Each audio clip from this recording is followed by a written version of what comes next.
My stepmom is a two-timing faced loser.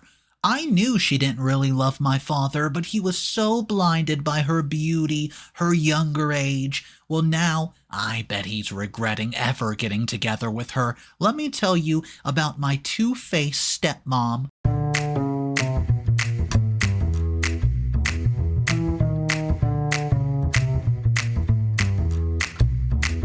Where do I even start with the trauma fest that's been my life for the past year and a half?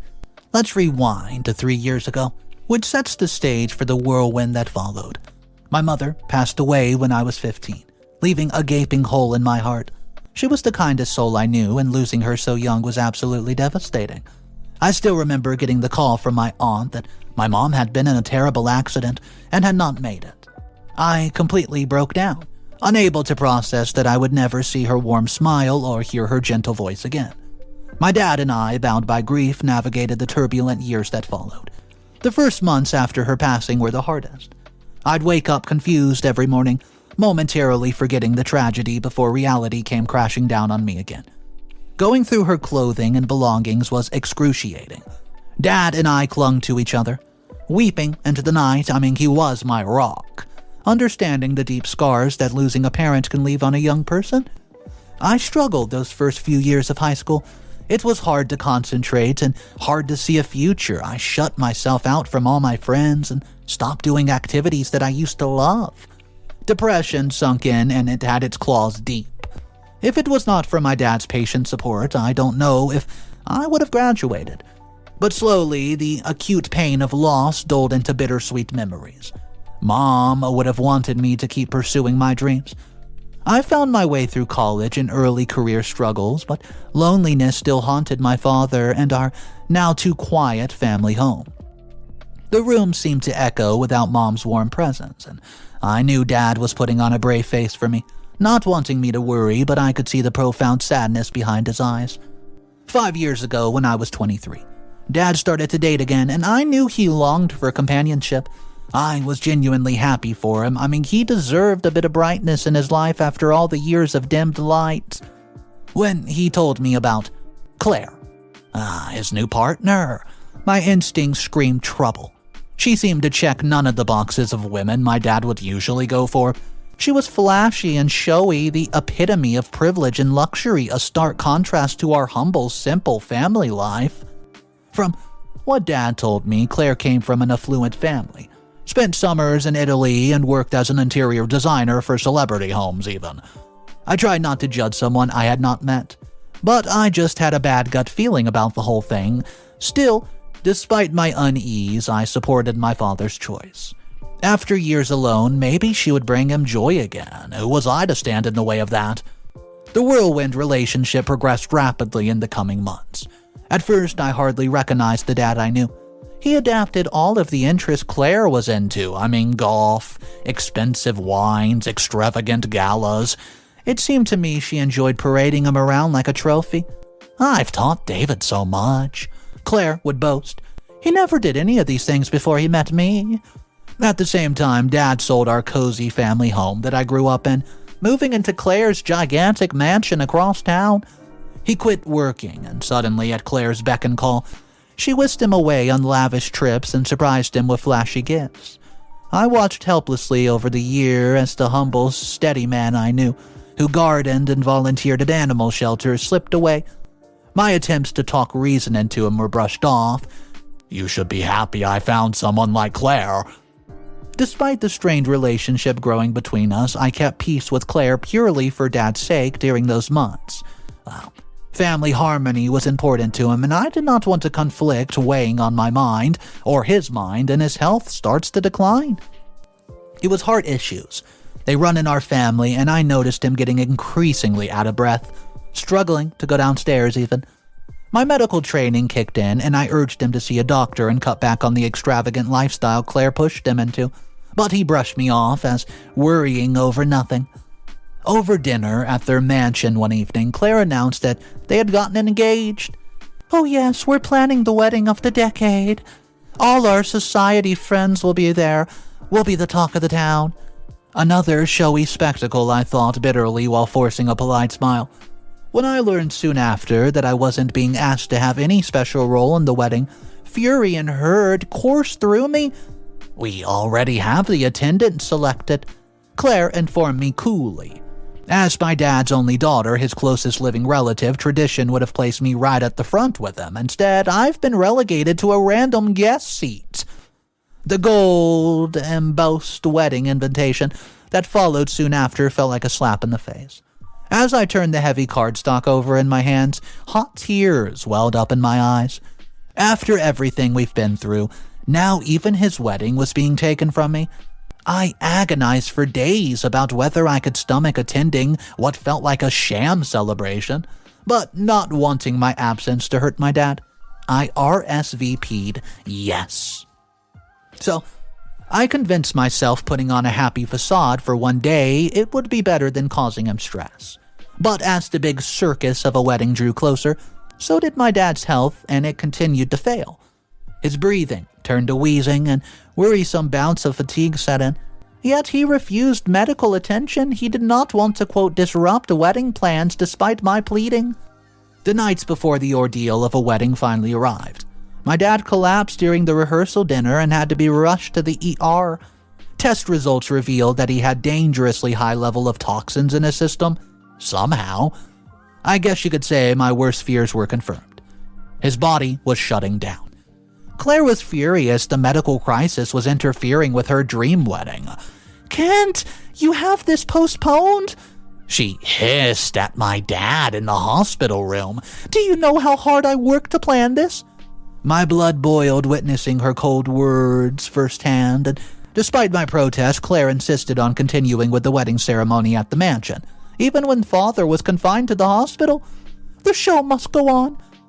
She prated on about her decor details. Bile rose in my throat watching her pretend a gravely ill man wasn't fighting for his life. This was the woman my dad had chosen to spend the remainder of his days with.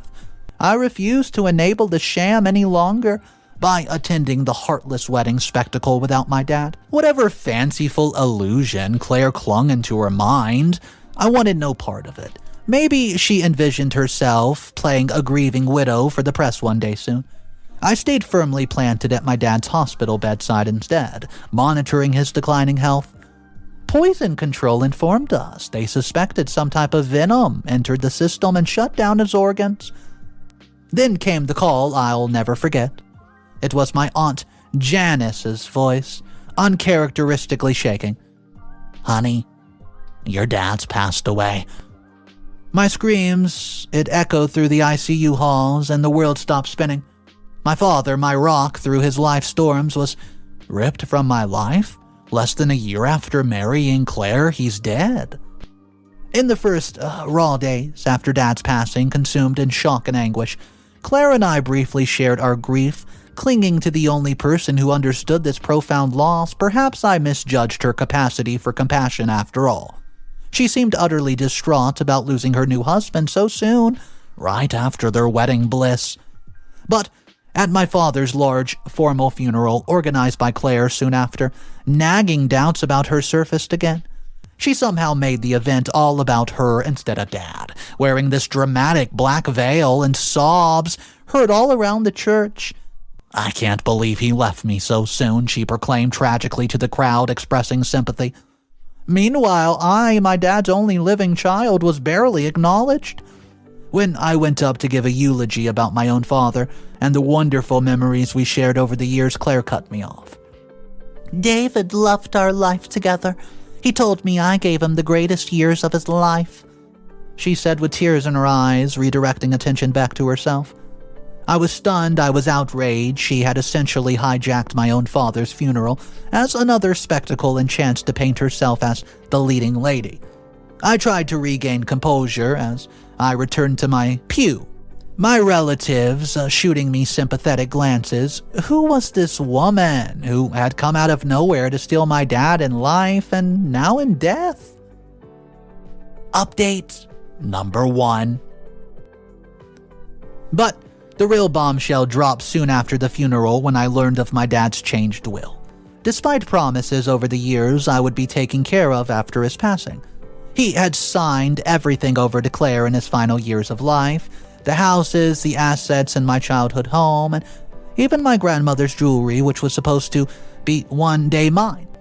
My heart shattered, and I was crushed not just from overwhelming grief, but from betrayal. After everything we endured together, how could he cut me off with no way to even contest it? I realized then Claire's true menacing colors. She was a master manipulator who knew exactly how to isolate and influence a grieving man still vulnerable from losing his wife years back. And I had paid the ultimate price. My Aunt Janice warned me something seemed very suspicious about the will situation. She was the one of the only relatives who had stood by over the years watching Dad's life unravel because of Claire. Together we moved quickly to try to prevent Claire from disappearing offshore with the entirety of my family's estate and legacy.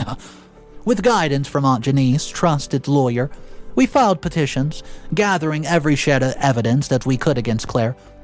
Things clicked into place as we uncovered Claire's long-hidden trail of deceit. You see, she's done this numerous times before, targeting older, wealthy men who had lost their spouses. She would weave her way into their lives like a snake, manipulating them to sign over assets, then walk away richer than their untimely death happens. It was a pattern too calculated to dismiss. One by one, the men's family members started emerging from the woodwork with chillingly similar stories. I felt nauseous learning the details. The exotic herbs Claire pushed my dad to try that compromised organ function. The oven knob was inexplicitly left on overnight, nearly burning their home down with Dad inside. All incidents seemed like harmless little accidents at the time. As the trial loomed, the depths of Claire's deception became clear. She had woven an intricate web of lies and manipulation so subtle that Dad never saw it coming until it was too late. Enough evidence was uncovered for authorities to arrest and charge her with multiple counts of premeditated murder. The thought of Claire finally facing justice after everything she's put me through, it brought only cold comfort. Seeing her in that courtroom, stone-faced and defiant to the very end, showed me just how heartless she truly was. Her callous disregard for human life seemed straight out of a psychological thriller. In the end, she was sentenced to life behind bars. No possibility of parole. I wish I could say I found closure in the verdict, but it still hurts every day knowing my dad's profound love and trust for me was ultimately shattered by a master deceiver. That the man I remembered growing up in my early years, who came to every dance recital and pushed me on the swings while Mom took pictures, was erased in those final few years.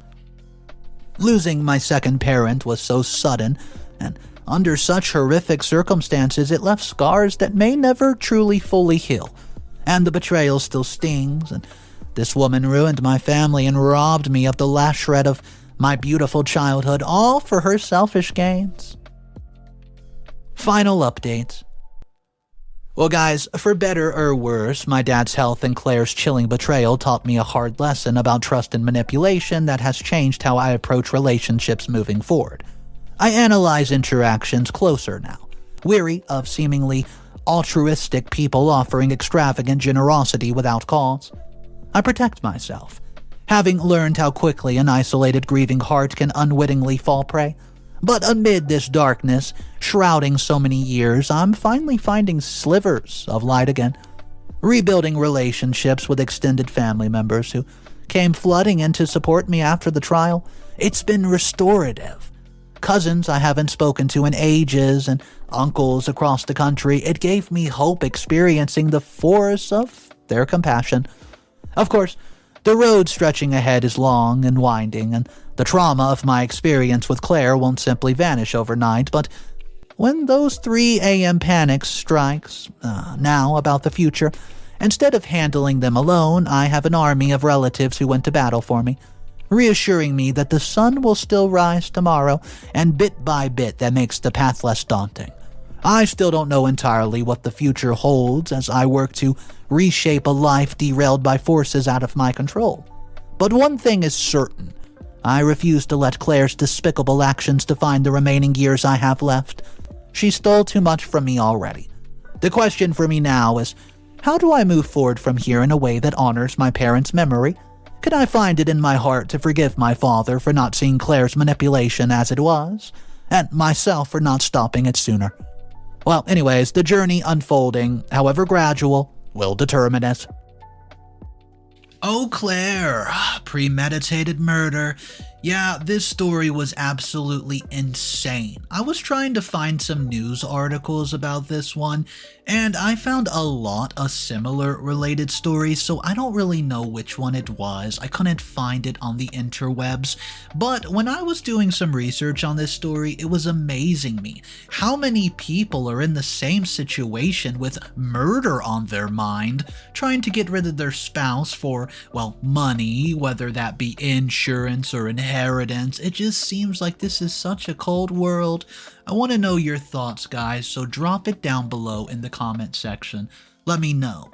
If you were in OP's position and you find out these horrible things about Claire and everything that she did to OP's father, let me know how you would have reacted, what you would have done, and I guess we could say good riddance to Claire. She's behind bars, like she deserves. Guys, my name's mr.reddito. I narrate stories like this every day. This is my revenge channel, and if you guys want more daily stories, consider subscribing to the channel. I hope you guys have a great one. I'll see you tomorrow, and of course remember, it's cool to be kind. Peace.